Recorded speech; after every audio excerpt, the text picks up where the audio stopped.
ദുബായിൽ പൊതുഗതാഗത സംവിധാനം കൂടുതൽ നവീകരിക്കുന്നു. 637 പരിസ്ഥിതി സൗഹൃദ ബസ്സുകൾ നിരത്തിലിറക്കും.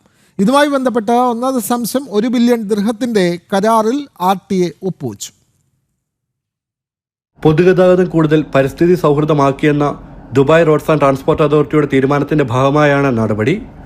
637 പരിസ്ഥിതി സൗഹൃദ ബസ്സുകളാണ് നിരത്തിലിറക്കുക. ഇതുമായി ബന്ധപ്പെട്ട് 1.1 ബില്യൺ ദിർഹത്തിന്റെ കരാറിൽ ഒപ്പുവെച്ചു. UATPയുടെ ഗ്ലോബൽ പബ്ലിക് ട്രാൻസ്പോർട്ട് ഉച്ചകോടിയിൽ വെച്ച് RTA ചെയർമാൻ മാത്രൽ ടയറാണ് കരാറിൽ ഏർപ്പെട്ടത്.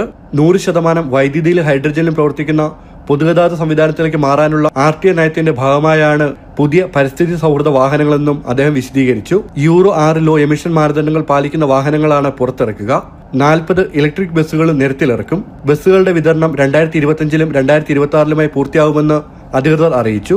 UATPയുടെ ഗ്ലോബൽ പബ്ലിക് ട്രാൻസ്പോർട്ട് ഉച്ചകോടിയുടെ 2026-ലെ ആതിഥേയരായി ദുബായിയെ തെരഞ്ഞെടുത്തു. ജനം, ദുബായ്.